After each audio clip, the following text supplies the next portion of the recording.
tous et bienvenue à notre étude biblique du dimanche soir. Bienvenue à ce message des Écritures pour notre édification et notre affermissement dans notre très sainte foi. J'aimerais vous inviter ce soir à chercher l'Épître aux Hébreux au chapitre 4. L'Épître aux Hébreux au chapitre 4. Un texte controversé dans une épître assez controversée, surtout dans certains de ces chapitres, incluant le chapitre 4. Et j'aimerais qu'on puisse considérer ensemble un livre puissant et efficace dans notre vie. Un livre puissant et efficace dans la vie de l'être humain. Un livre que Dieu a permis à l'homme d'entendre, qui lui a permis de pouvoir expérimenter dans sa vie et dans ses choix. Un livre qu'il a inspiré pour que les gens puissent être touchés et transformés par la puissance de ce livre divin qui agit même dans le cœur des plus récalcitrants. Et ce matin, on a vu ça dans l'exemple de cet athée qui s'est tourné vers Jésus-Christ et qui a été totalement transformé par la grâce de Dieu. Un auteur nous dit, la Bible est vraiment un livre merveilleux. Nous trouvons une puissance efficace dans la parole de notre Dieu. Une puissance qui est basée sur l'énergie et l'opération compétente de l'Esprit de Dieu qui agit à travers la Bible dans le cœur de l'être humain. Et c'est pour ça qu'on peut avoir de la hardiesse. C'est pour ça qu'on peut avoir une grande confiance. Paul dit, je n'ai point honte de l'Évangile, du message de la parole de Dieu, car c'est une puissance de Dieu pour le salut de quiconque croit, comme nous le rappelle ici William Burkitt. Donc, Hébreux chapitre 4. J'aimerais qu'on puisse lire ça ensemble, qu'on essaie de comprendre ce passage plus difficile. J'étais toujours frappé en tant que nouveau chrétien quand je lisais que Pierre, dans 2 Pierre 3,16, avouait qu'il y avait des passages qu'il avait de la difficulté à comprendre. L'apôtre Pierre, celui qui était dans les plus éminents dans l'œuvre de Dieu, des colonnes dans l'œuvre du Seigneur, puis il dit, je lis la Bible, puis il y a des passages qui sont un peu plus compliqués pour moi. Donc, ça ne sera pas étonnant ce soir si vous lisez cela, vous dites, oh, de quoi est-ce qu'on parle ici? Je vais essayer de le décortiquer avec vous, surtout faire ressortir les points saillants pour qu'on puisse comprendre le message de Dieu. Hébreux chapitre 4, verset 1, craignons donc,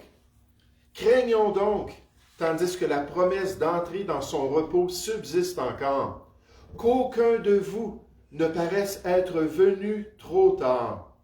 Car cette bonne nouvelle, cet évangile nous a été annoncé aussi bien qu'à eux. Mais la parole qui leur fut annoncée ne leur servit de rien. On sait ça alors qu'on enseigne la parole de Dieu fidèlement, qu'il semble que des gens, ça ne fait rien dans leur expérience, ça ne fait rien dans leur vie de tous les jours. Il n'y a pas de transformation. Ça ne leur servit à rien parce qu'elles ne trouvaient pas de la foi chez ceux qui l'entendent dire. L'Évangile, c'est la puissance de Dieu pour le salut de quiconque croit. Alors, ça prend de la foi pour permettre à cette puissance-là de se manifester dans notre cœur. Verset 3. Pour nous qui avons cru, nous entrons dans le repos de Dieu. Selon qu'il est dit, je jurai dans ma colère, ils n'entreront pas dans mon repos. Il dit cela, quoique ses œuvres aient été achevées depuis la création du monde. Donc il dit, faites attention de comprendre de quel repos on parle ici. Car il a parlé quelque part ainsi du 7e jour, le samedi, le sabbat hebdomadaire, et Dieu se reposa de toutes ses œuvres le 7e jour, ce sabbat qu'il a sanctifié. Et ici encore, ils n'entreront pas dans mon repos. Or, puisqu'il est réservé à quelques-uns d'y entrer, et que ceux à qui d'abord la promesse a été faite n'y sont pas entrés à cause de leur désobéissance, Dieu fixe de nouveau un jour, aujourd'hui, en disant dans David bien longtemps après, comme il est dit plus haut, aujourd'hui si vous entendez sa voix, n'endurcissez pas vos cœurs. Car si Josué leur avait donné le repos de la terre promise cette fois-ci, lorsqu'il leur a dit, on va rentrer en Canaan, puis on va conquérir Canaan, puis ensuite on va habiter en Canaan, puis vous allez avoir du repos. Il n'y aura plus ces voyages-là dans le désert, vous ne serez plus ballottés d'un côté et de l'autre. On va avoir ce repos-là dans le pays que Dieu nous donne. Mais il dit, si ça avait été le cas qu'il leur avait donné ce repos particulier, Dieu ne parlerait pas après cela d'un autre jour. Il y a donc, verset 9, un repos de sabbat réservé au peuple de Dieu. Car celui qui entre dans le repos de Dieu se repose de ses œuvres, comme Dieu s'est reposé des siennes. Empressons-nous donc d'entrer dans ce repos, afin que personne ne tombe en donnant le même exemple de désobéissance envers la volonté de Dieu. Car la parole de Dieu qui nous confronte ce soir est vivante et efficace, plus tranchante qu'une épée quelconque à deux tranchants, pénétrante jusqu'à partager âme et esprit, jointure et moelle. Elle juge les sentiments et les pensées du cœur.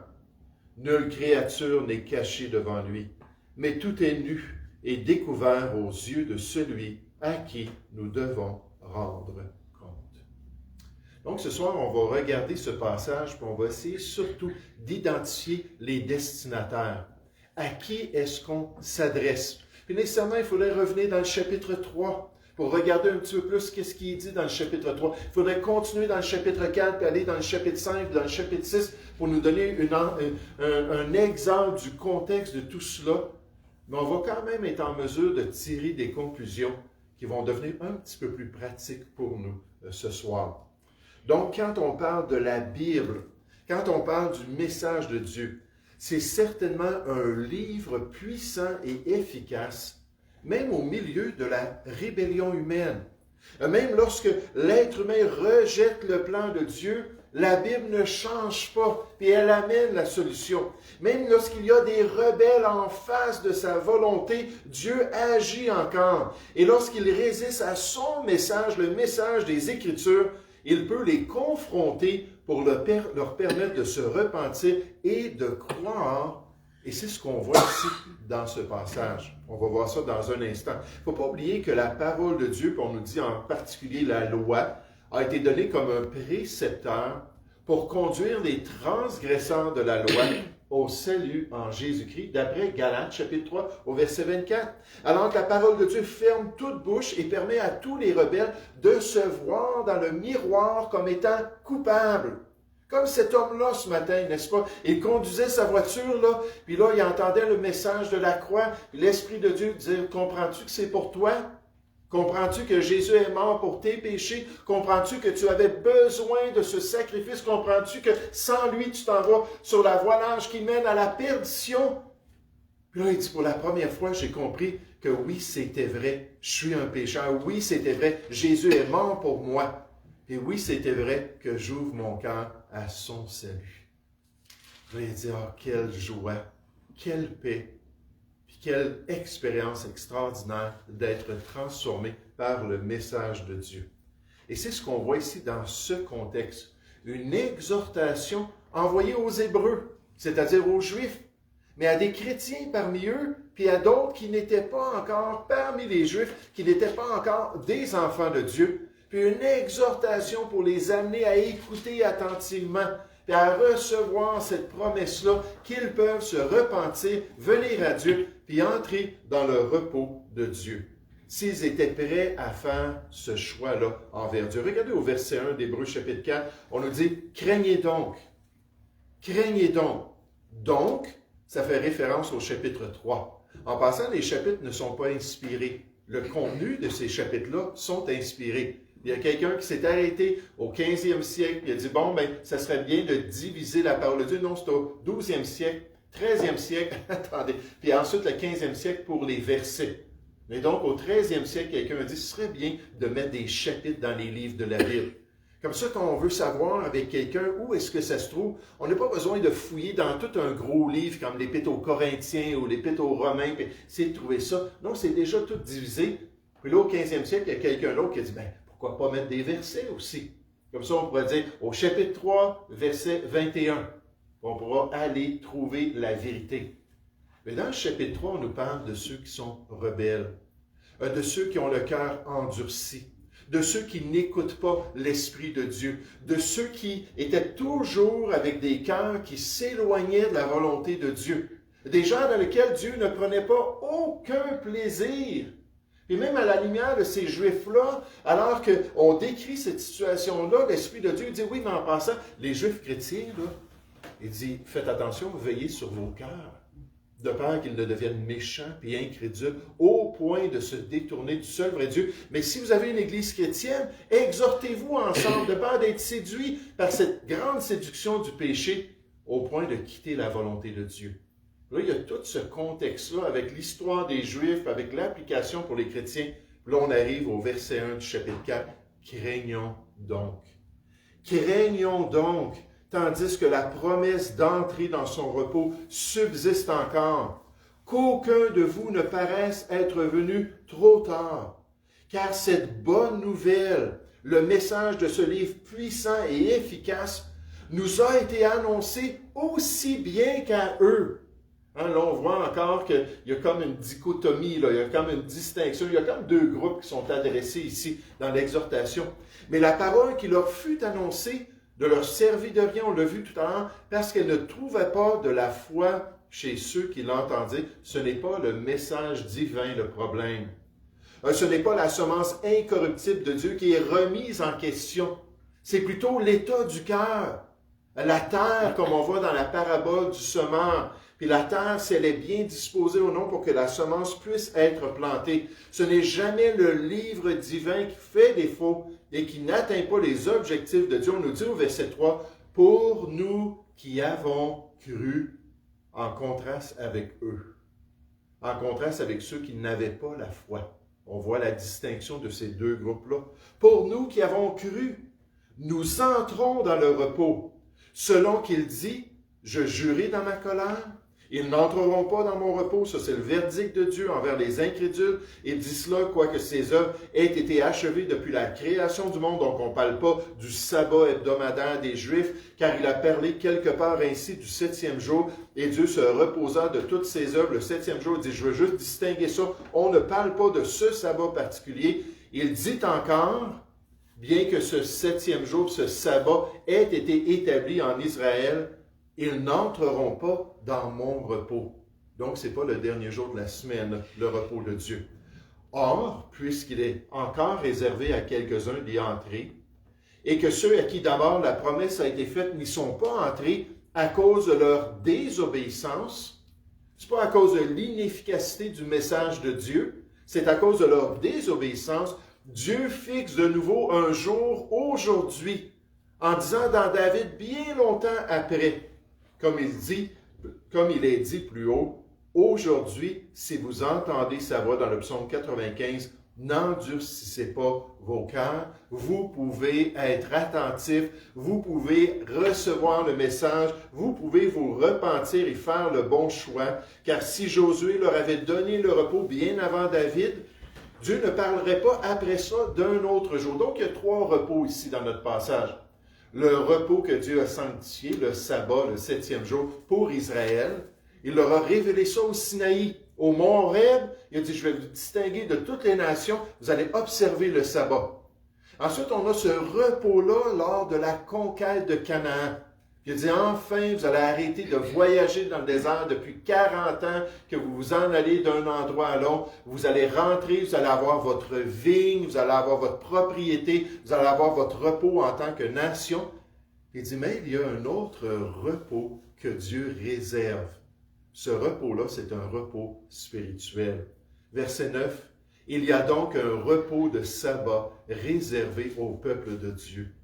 Car celui qui entre dans le repos de Dieu se repose de ses œuvres, comme Dieu s'est reposé des siennes. » Puis voici, on revient à cette exhortation. « Empressons-nous donc d'entrer dans ce repos, afin que personne ne tombe en donnant le même exemple de désobéissance, car la parole de Dieu est vivante et efficace, plus tranchante qu'une épée quelconque à 2 tranchants, pénétrante jusqu'à partager âme et esprit, jointure et moelle, et juge les sentiments et les pensées du cœur, et la parole de Dieu va vous aider à faire le bon choix, va vous montrer la bonne disposition de cœur, alors que vous allez vous repentir devant Dieu. Le docteur Wuest explique, Wuest, W-U-S-T, Wuest explique, il dit, ces Juifs du 1er siècle, qui étaient sur le point de renoncer à leur foi, supposément placée dans leur Messie, parce que ça, c'est pas clair, qu'ils avaient vraiment cru en Christ, et de revenir au sacrifice du judaïsme, sont exhortés à faire preuve de diligence, de prudence, de s'efforcer, de se hâter d'entrer une fois pour toutes dans le repos du Messie. Les lecteurs sont avertis de ne pas tomber comme le fit la génération sous Moïse. Cette génération est morte physiquement dans le désert. Vous vous rappelez, Dieu dit, vous allez voyager 40 ans pour m'assurer que tous ceux qui ont 20 ans et plus, qui n'ont pas voulu conquérir la terre promise, puissent mourir dans le désert. Il dit, ils sont morts physiquement dans le désert. Ceux à qui cet avertissement était adressé allaient mourir dans leurs péchés et seraient perdus pour toujours. Il dit, c'est très, très, très solennel. C'est pour ça que quand je vois des familles chrétiennes, c'est pour ça que quand je vois des adolescents, c'est pour ça que quand je vois des jeunes, j'ai écouté, ça doit être votre relation avec Dieu, s'il vous plaît. Ne vous fiez pas à votre père, ne vous fiez pas à votre mère, ne vous fiez pas à votre époux, ne vous fiez pas à votre sœur. Ça doit être votre relation. C'est ce qu'on est en train de nous dire. Et dit l'exemple errant des Juifs errants dans le désert devrait les dissuader de commettre le même péché d'incrédulité et plutôt les encourager à croire au message de la parole de Dieu. Et à travers l'Épître, on voit cela.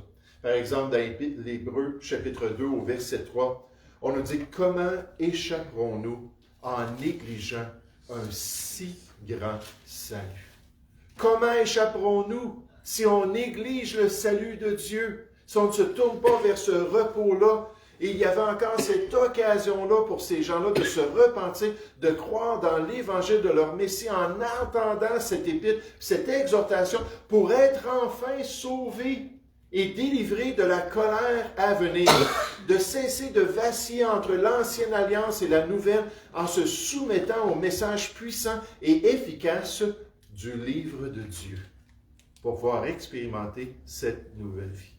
Et vous savez, pour l'Épître aux Hébreux, c'est le contexte qu'il faut toujours se rappeler. On parle à deux groupes dans cette épître. Deux groupes. Un groupe, ce sont les Juifs qui avaient connu le salut en Jésus-Christ, qui s'étaient tournés vers la grâce de Dieu. Puis là, on les exhorte à apprécier leur Sauveur. On les exhorte à avoir une relation avec lui. On les exhorte à s'approcher avec sincérité du Seigneur. Puis il y a toutes sortes de belles vérités. Mais dans l'Épître aussi, on adresse les Juifs qui étaient non chrétiens, qui n'avaient pas encore mis leur foi en Jésus-Christ. Puis là, on leur dit, comment est-ce qu'on va échapper si on néglige un si grand salut? Ce n'est pas assez de faire partie de la nation de Dieu. Il faut avoir cette relation-là avec le Seigneur. Puis quand on ne prend pas ce contexte-là, puis on ne regarde pas tous les avertissements concernant ces gens-là qui n'étaient pas sauvés, qui n'étaient pas encore rentrés dans cette grâce-là, alors on va utiliser l'Épître aux Hébreux pour dire des choses que le restant des Écritures ne dit pas. C'est l'Épître principale qui est utilisée, par exemple, pour dire que les croyants peuvent perdre leur salut. On va prendre Hébreux chapitre 4, on va prendre Hébreux chapitre 6, on va prendre Hébreux chapitre 10, des textes ambigus, des textes où c'est même pas clair à qui on parle. On ne mentionne jamais un chrétien, on ne mentionne jamais un enfant de Dieu. Mais on dit que cette personne-là, si elle tombe encore, on ne peut pas la ramener à la repentance, puis elle est perdue, comme une terre qui reçoit là, tous les bénéfices de Dieu, puis qui ne porte jamais de bons fruits. Puis là, on nous donne tous ces exemples-là, ces mises en garde-là, que le Seigneur va punir son peuple.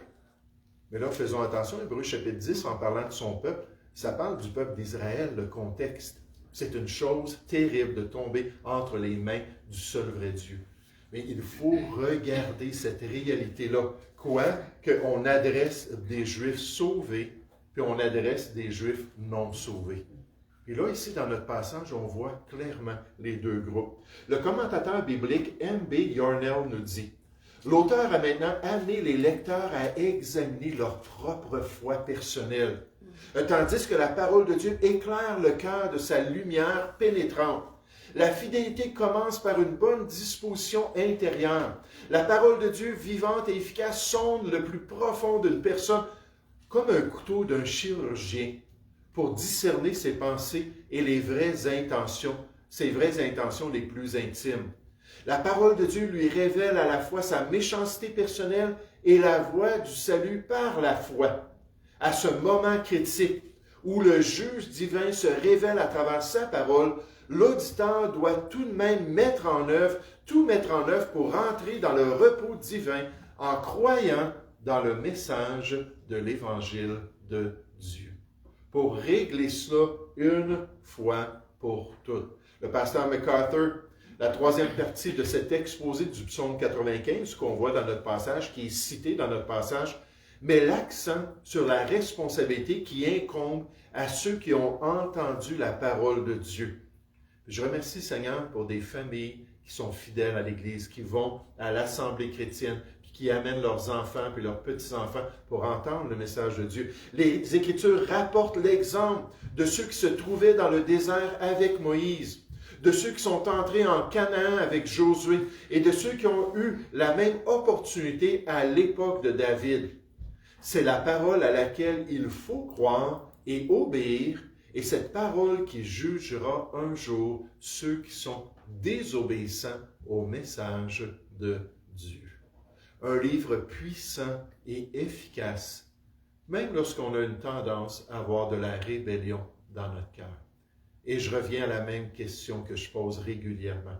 Est-ce qu'on a vraiment cru dans l'Évangile de Christ? À la lumière de cette œuvre-là qui cherche à éclairer notre cœur, pour soit nous confronter ou soit nous confirmer dans notre décision envers Jésus, est-ce qu'on est prêt à être sincère et à dire oui, je fais partie de ceux qui sont vraiment des croyants. Pas un juif nécessairement, mais un croyant. Ou non, je réalise que je ne suis pas encore un enfant de Dieu. Et ça, c'est un bel exercice à faire. Paul le dit aux Corinthiens. Il le dit, examinez-vous vous-même pour savoir si vous êtes dans la foi. Oui, ça se trouve bien dans la parole de Dieu, dans 2 Corinthiens 13, au verset 5. Examinez-vous vous-même pour savoir si vous êtes dans la foi. Éprouvez-vous vous-même. Ne reconnaissez-vous pas que Jésus-Christ est en vous, à moins peut-être que vous ne soyez réprouvés. Et son livre puissant et efficace nous aide à le faire pour arriver à la bonne conclusion. Même si peut-être nous ne sommes pas encore des enfants de Dieu. Maintenant, ce soir, alors qu'on regarde ce passage particulier, j'aimerais qu'on puisse réaliser quand on pense aux Écritures, que les Écritures sont un livre puissant et efficace pour ceux qui ont cru dans le Seigneur. C'est un livre puissant et efficace pour ceux qui sont sauvés, pour ceux et celles qui sont entrés déjà dans le repos de Dieu, pour ceux qui ont cru dans l'Évangile de Christ, qui bénéficient de cette œuvre personnelle que le Seigneur a accomplie, qui se fit entièrement dans ce sacrifice parfait et éternel pour leur salut. Avant de revenir à notre texte, j'aimerais qu'on tourne dans Hébreux chapitre 10. Juste pour vous montrer encore une fois qu'on adresse de vrais chrétiens, qu'on adresse ceux qui pensent être chrétiens ou qui ne sont pas certains encore ou qui vacillent entre Jésus-Christ et la loi de Moïse. Puis là, on les confronte avec ça, mais quand c'est clair que ce sont des gens de sauvés, et on a tellement de belles promesses pour eux. Hébreux chapitre 10, à partir du verset 10. Hébreux chapitre 10, à partir du verset 10. Si vous êtes sauvés ce soir, c'est pour vous ce passage. On nous dit, c'est en vertu de cette volonté, Jésus, en quittant la gloire, a dit, Père, je m'en viens sur la terre, puis je m'en viens pour faire ta volonté. Puis là, on nous dit, c'est en vertu de cette volonté que nous sommes sanctifiés, mis à part. La volonté de Dieu pour notre salut en Jésus-Christ, on nous dit par l'offrande du corps de Jésus-Christ, une fois pour toutes. Et tandis que tout sacrificateur fait chaque jour le service et offre souvent les mêmes sacrifices qui ne peuvent jamais ôter les péchés, ça c'est dans l'Ancienne Alliance, lui, Jésus, votre Sauveur, après avoir offert un seul sacrifice pour les péchés, donc c'est un sacrifice parfait, il n'y en avait pas besoin d'un deuxième, un seul sacrifice, s'est assis pour toujours à la droite de Dieu, c'est un sacrifice qui est éternel. Puis vous allez voir ça, un sacrifice parfait et éternel, et là, ça va se manifester dans la promesse qu'on nous donne juste un peu plus loin. Verset 13. Il attend désormais Jésus que ses ennemis soient devenus son marchepied. Car par une seule offrande, il a amené à la perfection, chrétien, c'est pour nous ce soir. Il a amené à la perfection pour toujours ceux qui sont sanctifiés. C'est fait, c'est réglé, une fois pour toutes en Jésus-Christ, dans son œuvre expiatoire, dans son sacrifice parfait. Puis quel repos c'est pour le vrai chrétien. Verset 15, c'est ce que le Saint-Esprit nous atteste aussi. Car après avoir dit, voici l'alliance que je ferai avec eux, ça c'est les termes prophétiques de la nouvelle alliance dans l'Ancien Testament, alors qu'on révélait ce grand changement-là. Il dit, voici l'alliance que je ferai avec eux. Après ces jours-là, dit le Seigneur, je mettrai mes lois dans leur cœur, je les écrirai dans leur esprit. Et il ajoute, je ne me souviendrai plus de leurs péchés, ni de leurs iniquités. Or, là où il y a le pardon des péchés. Titre 2.14 nous dit le pardon de toute iniquité, passé, présent, futur, le tout est mis en Jésus-Christ. Il a tout porté, nos offenses de notre vie. Là, il y a le pardon des péchés, il n'y a plus d'offrande pour le péché. Puis là, le vrai chrétien sait que le fondement est posé. Il est conscient que c'est fait une fois pour toutes. Il peut se concentrer à marcher avec son Sauveur. Il peut se concentrer à agir pour la gloire de son Dieu. Il peut se concentrer à bâtir avec ses œuvres que le Seigneur a préparées d'avance. Puis là, il ne remet plus en question le fondement de son salut. C'est réglé dans son esprit, d'après les promesses de la parole de Dieu. Le fondement est là, c'est nul autre que Jésus-Christ. Et il peut maintenant bâtir sur un fondement solide et inébranlable. Là, on revient dans notre texte, dans Hébreux chapitre 4. Remarquez au verset 3. Hébreux chapitre 4, verset 3. On nous dit, pour nous qui avons cru, nous entrons dans le repos. Par l'œuvre de Christ en qui nous avons cru, tout par sa grâce, nous entrons dans le repos. Selon qu'il dit, je jurerai dans ma colère, ils n'entreront pas dans mon repos comme contraste encore. Il dit cela, quoique ses œuvres aient été achevées depuis la création du monde. Donc, ce n'est pas le sabbat du 7e jour. Car il a parlé quelque part ainsi du 7e jour, et Dieu se reposa de toutes ses œuvres le 7e jour, mais on ne parle pas de ça. Et ici encore, ils n'entreront pas dans mon repos. Or, puisqu'il est réservé à quelques-uns d'y entrer, et que ceux à qui d'abord la promesse a été faite n'y sont pas entrés à cause de leur désobéissance, l'exemple du peuple juif. Dieu fixe de nouveau un jour, aujourd'hui, en disant dans David bien longtemps après, comme il est dit plus haut. Juste en passant, David, d'après Romains chapitre 4, c'était quelqu'un qui avait goûté à la grâce de Dieu et qui avait reçu le pardon de tous ses péchés et qui avait le repos du Seigneur. C'est un exemple pour nous dans la nouvelle alliance. Mais qu'est-ce que David a dit, poussé par l'Esprit? Aujourd'hui, si vous entendez sa voix, n'endurcissez pas vos cœurs, laissez cette parole puissante agir en vous. Car si Josué leur avait donné le repos, on revient dans l'histoire, Dieu ne parlerait pas après cela d'un autre jour en parlant par David. Il y a donc un repos de sabbat réservé au peuple de Dieu. Comme le repos de sabbat hebdomadaire pour les Juifs de l'Ancien Testament, comme le repos du peuple juif qui entrant en Canaan, il y a un repos éternel pour les croyants dans la Nouvelle Alliance, verset 10. Car celui qui entre dans le repos de Dieu se repose de ses œuvres, comme Dieu s'est reposé des siennes. Empressons-nous à la lumière de ces vrais Juifs croyants, pour qu'il y ait cette unité de foi parmi ces gens. Empressons-nous donc d'entrer dans ce repos. Il y a toujours cet aspect-là de la nécessité de prendre les choses au sérieux, puis de ne pas se vanter du lendemain. Vous savez, Proverbe 27 au verset 1 nous dit « Ne te vante pas du lendemain, car tu ne sais pas ce que le lendemain peut apporter. » Je pense que c'est ça, 27, 1. Mais en d'autres mots, On ne sait pas ce qui peut arriver. Dans Jean, que ça nous dit ça. Vous qui dites, oh, bon, on va partir en voyage, puis on va aller faire notre commerce pendant une année, puis après ça, il va arriver telle et telle chose. Et dit, vous devriez dire, vous qui ne savez pas ce qui arrive demain, vous devriez dire, si Dieu le veut. Si Dieu le veut. Oui, je ferai telle et telle chose. Donc, il y a cette idée-là qu'il faut prendre une décision-là, afin que personne, verset 11, ne tombe en donnant le même exemple de désobéissance, car la parole de Dieu est vivante et efficace. C'est toujours cette exhortation. On revient à la parole vivante et efficace, plus tranchante qu'une épée quelconque à deux tranchants. Elle peut vous montrer votre état, pénétrante jusqu'à partager âme et esprit, jointure et moelle. Elle juge les sentiments et les pensées du cœur pour nous révéler notre état spirituel devant Dieu.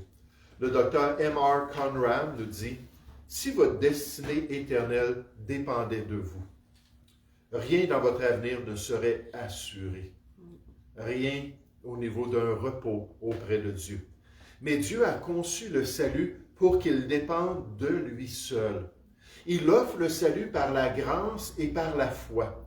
Jésus-Christ a achevé complètement l'œuvre de votre salut sur la croix. Il est ressuscité des morts, ne laissant aux pécheurs impuissants que la responsabilité de croire en lui, nécessairement se repentir, se tourner vers lui. Non seulement Dieu vous sauve, mais il vous garde également sauvé. Cette expression qui est dénigrée souvent, moi je la crois, sauvé une fois pour toutes. C'est réglé, sauvé, puis on est sauvé éternellement.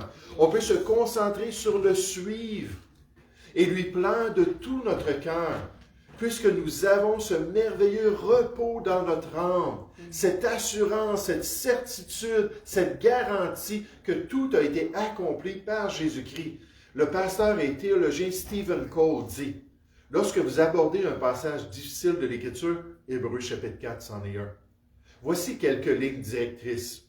Interprétez le texte le plus difficile à la lumière des textes plus clairs dans les Écritures.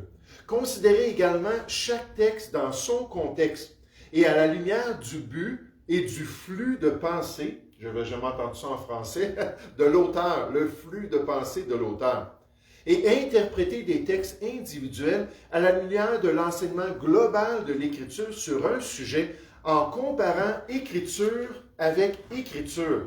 J'aime ça dans Hébreux 5 au verset 6, on le fait aussi dans cet épître. Ça nous dit comme il est aussi dit ailleurs.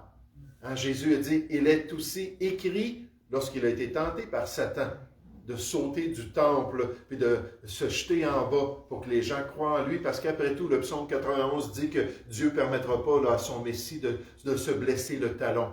Puis là, qu'est-ce que Jésus a dit? Passage ambigu, ça parle-tu vraiment du temple? Ça parle-tu vraiment de faire quelque chose de genre?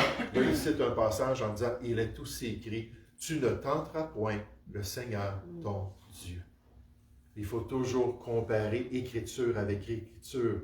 En ce qui concerne la sécurité de notre salut, je crois que les passages clairs et sans ambiguïté de l'Écriture penchent fortement en faveur du fait que si Dieu nous a sauvés, il nous gardera pour toute l'éternité parce que ça dépend de lui. Il est plus facile d'expliquer les textes qui semblent dire que vous pouvez perdre votre salut à la lumière des textes clairs qui disent que vous ne le pouvez plutôt que l'inverse. Des passages comme Jean chapitre 10, verset 28, c'est le passage du Nouveau Testament. Jésus parle de ses brebis, il dit « Je leur donne la vie éternelle sans fin ». Éternelle, c'est-à-dire infini, d'âge en âge pour toujours. Et elles ne périront jamais. Ou mais, dans l'original, dans le grec, ça veut dire absolument pas. C'est garanti, je vous le promets. C'était la force de ces deux négatifs. Mon Père qui me les a donnés est plus grand que tous. Et personne ne peut les ravir de la main de mon Père. Moi et le Père, nous sommes un. Jean 10, 28 à 30. Puis on pense à d'autres passages, on aurait pu en voir plusieurs, mais Paul qui dit dans Romains chapitre 8, il dit « Qui nous séparera de l'amour de Christ? » L'amour de notre Sauveur. Est-ce qu'il y a quelque chose qui peut nous séparer de lui? Il dit « Sera-ce la tribulation ou l'angoisse ou la persécution ou la faim ou la nudité, ou le péril, ou l'épée. Est-ce qu'il y en a des chrétiens qui ont vécu ça dans l'histoire? Il y en a amplement qui ont vécu cela.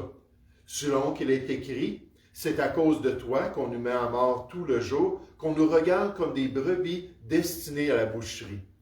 Mais dans toutes ces choses, nous sommes plus que vainqueurs par celui qui nous a aimés. Car j'ai l'assurance, nous dit l'apôtre Paul, que ni la mort, ni la vie, ni les anges, ni les dominations, ni les choses présentes, ni les choses à venir, ni les puissances, ni la hauteur, ni la profondeur, ni aucune autre créature.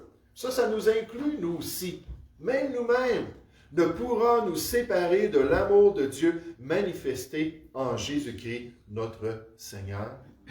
On est scellé dans ce salut-là et on est gardé en lui pour l'éternité, c'est-à-dire si on est vraiment sauvé. C'est ça la question. Empressons-nous d'entrer dans le repos de Dieu. Puis une fois que c'est réglé, on a ce repos-là dans le Seigneur. Le pasteur Michael Hoodman, qui est un théologien, nous dit « Nous avons tendance à chercher l'assurance du salut dans les choses que Dieu fait dans nos vies, dans notre croissance spirituelle, par exemple, dans les bonnes œuvres qu'on accomplit, dans notre obéissance à la parole de Dieu, qui sont évidentes dans notre marche chrétienne. Bien que ces choses puissent être des preuves de notre salut, elles ne constituent jamais la base sur laquelle nous devrions fonder l'assurance de notre salut. Ce n'est pas ça le fondement de notre salut. Nous devrions plutôt trouver l'assurance de notre salut dans la vérité objective qui nous vient de la parole de Dieu. Nous devrions avoir confiance que nous sommes sauvés sur la base des promesses que Dieu a déclarées et non à cause de nos expériences subjectives. Quiconque invoquera le nom du Seigneur sera sauvé. Romains 10 au verset 13, c'est un exemple de cela. Et Dieu nous donne de telles promesses pour que ça soit bien clair pour chacun de nous. Oh, un livre puissant et efficace, même lorsqu'il y a de la rébellion humaine. Un livre puissant et efficace pour ceux qui sont en relation avec Dieu, mais de même, d'après ce passage important, c'est un livre puissant et efficace pour révéler les profondeurs de notre être. Je ne sais pas si vous avez remarqué ça alors qu'on a lu notre passage, mais pour aller en profondeur, on appelle ça la sonde de Dieu. Hein, quand ils descendent une sonde dans l'océan pour aller trouver le Titanic ou peu importe ce qu'ils recherchent. Mais là, spirituellement, on a la sonde de Dieu qui descend et qui voit toutes les profondeurs de notre être. Regardez ça ici dans notre passage. Je suis désolé, j'ai laissé la porte pour mercredi soir, la porte ouverte. C'est pour ça qu'on entend beaucoup de bruit. Hébreux chapitre 4, remarquez au verset 12, en terminant ce soir, merci pour votre patience envers cette explication de ce texte difficile.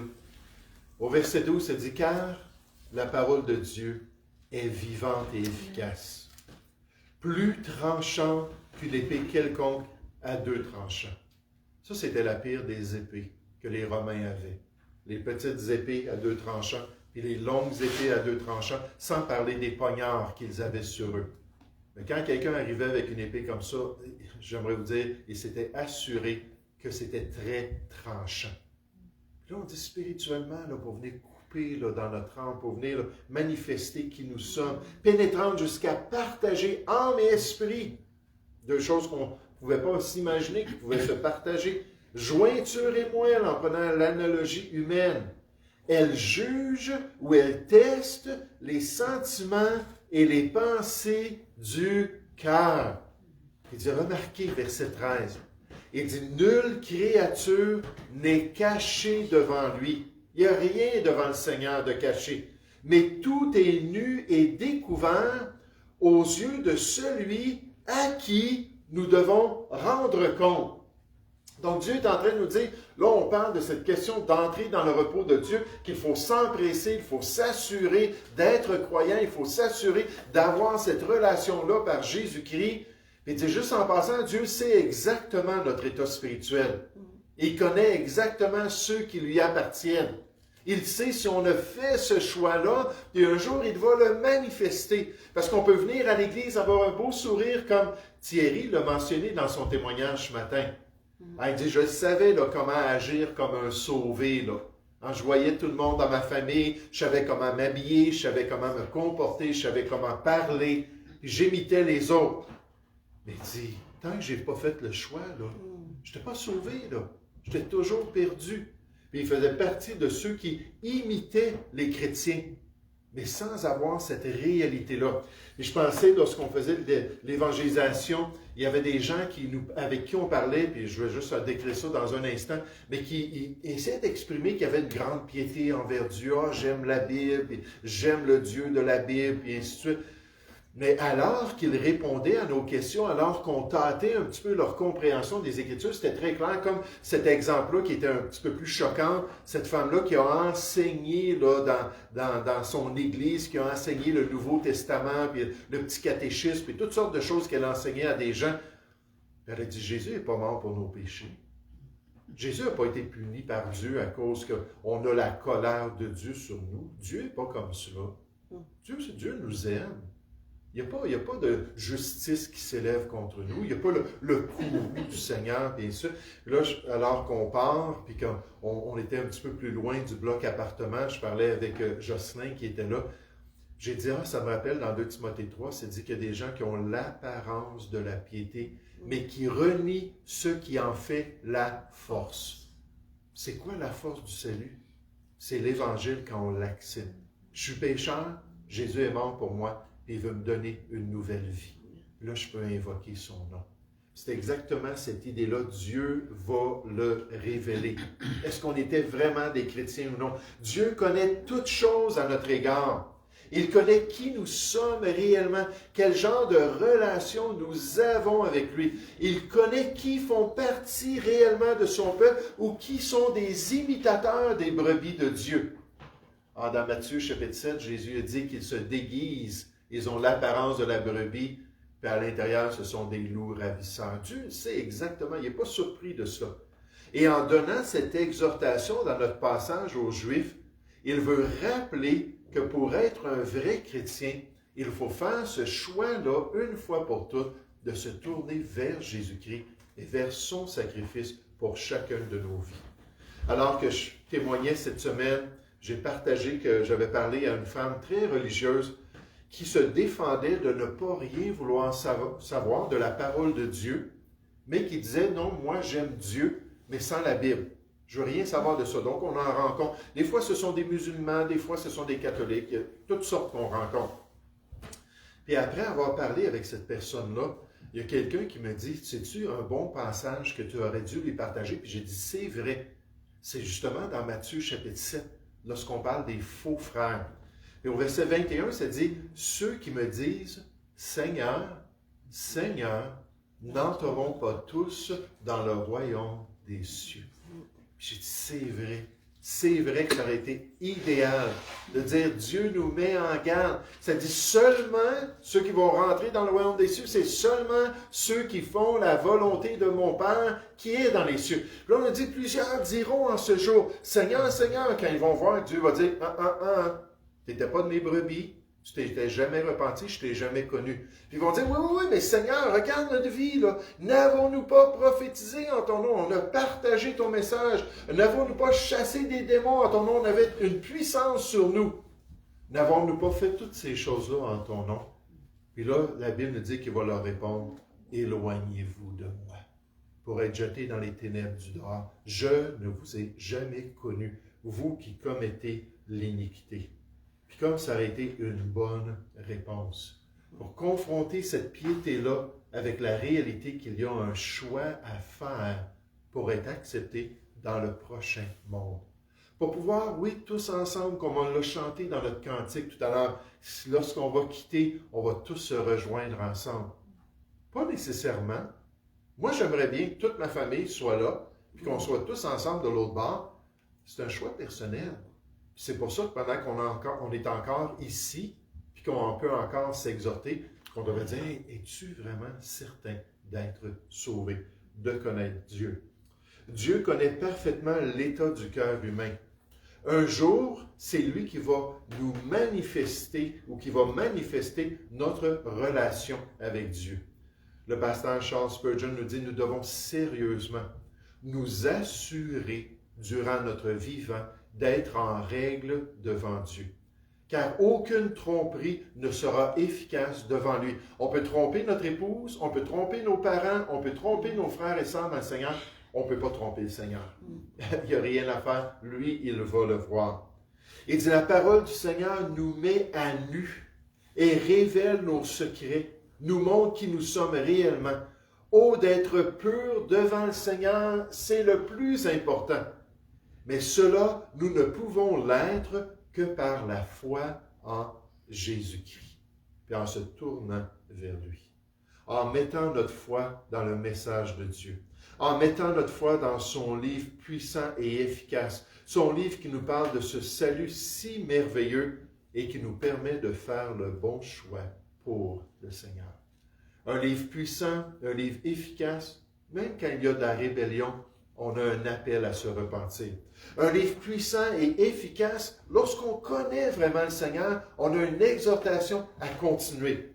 Un livre puissant et efficace pour révéler les profondeurs de notre être. Moi, je pense qu'en tant que chrétien, on devrait dire, à chaque jour qu'on lit la parole de Dieu, « Seigneur, montre-moi qui je suis. » Que ton miroir spirituel révèle mon état, pour que tu puisses enlever tout ce qui n'est pas de ton Fils et que je puisse devenir encore plus comme mon Sauveur. Nous allons prier ensemble. Merci, Père Céleste, pour ce temps que nous avons passé ce soir dans ta parole. Merci pour ces passages difficiles, Seigneur, que toi tu as inspirés et qu'on doit décortiquer et qu'on doit analyser à la lumière du restant des Écritures. Merci que toute Écriture est inspirée de Dieu et toute Écriture peut nous permettre de comprendre tes voies. Et ce soir, Seigneur, on te prie encore une fois de continuer ton travail dans le cœur de chacun pour que ce ne soit pas la foi de papa ou la foi de maman ou la foi d'un ami, mais que ce soit vraiment mon choix personnel et ma foi. Touche nos cœurs, Seigneur, je te prie, au nom du Seigneur Jésus. Amen.